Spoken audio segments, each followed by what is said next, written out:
Nagsimula ang lahat sa isang malagim na aksidente.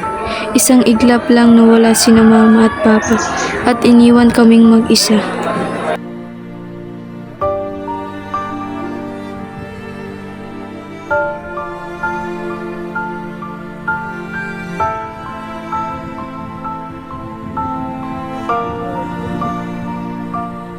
Sa katahimikan ng libingan, unang tumunog ang mga tanong na walang kasagutan.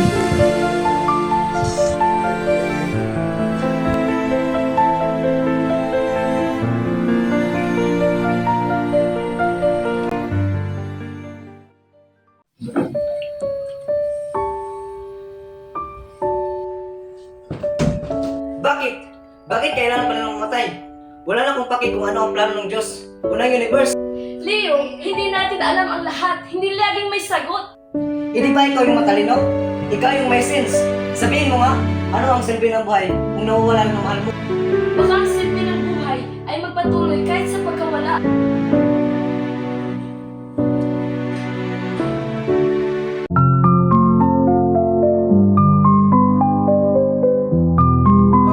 Ang mundo ay isang palisipan, anak. Pero huwag kang matakot magtanong. Sa pagtatanong, mas lumalalim ang pagkaintindi. Danik sa amin, life is not worth living. Pero paano kung masakit yung sagot? Ang tanong ay hindi laging comfortable, pero sa sakit, doon nagsisimula ang filosofiya.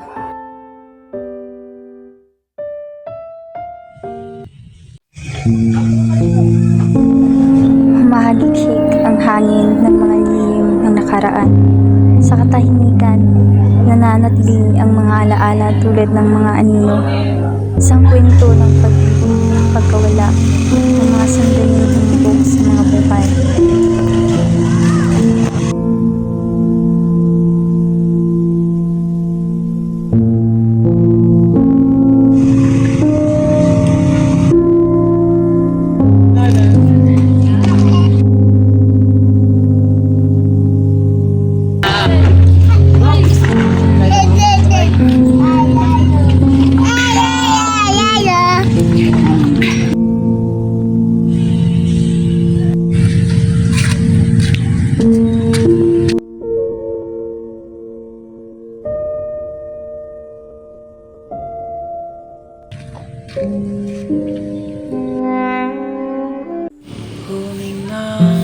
Ang pagdududa ay hindi kahinaan.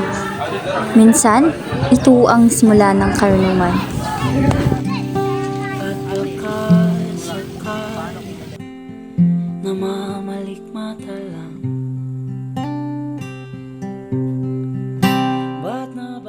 Ate, iniisip ko lang, paano kung may dahilan, kahit masakit? Yung pagtanong mo, yung pagdududa mo, yung pag-iisip. Pero hindi ko pa rin maintindihan lahat. Ako din, pero hindi na siguro natin kailangan para magpatuloy.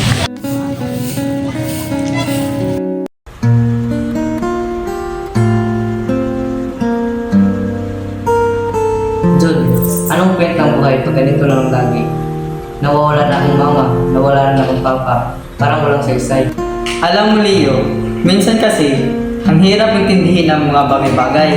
Pero I think yung point ng buhay natin, yung mga tao na gusto natin, yung mga experience natin, yun yung nagbibigay saysay. Tapos pag wala na sila, nawawala rin ba yung saysay? Hindi naman siguro ganun yun. Kasi kahit na wala na sila, nandito pa rin ang mga memories natin sa kanila.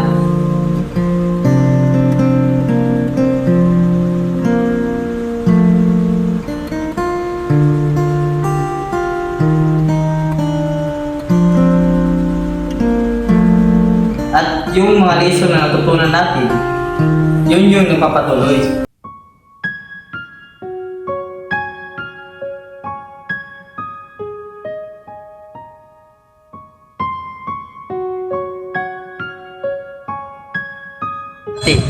Sabi dito kay Jasper, limit experiences like death shake us, will reawaken something in us. Oo, parang bigla tayong pinapaalala na may mas malalim na kahulugan ng buhay. Kahit puno ng tanong, kahit masakit. Ang Ang sakit ay hindi katapusan. Minsan, ito ang panibagong simula ng pag-unawa.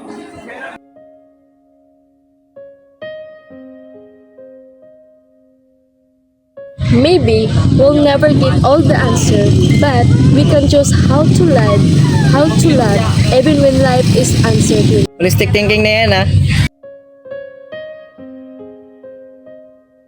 Ang filosofiya ay hindi lang para sa classroom. Nagsimula ito sa mga tanong na galing sa puso.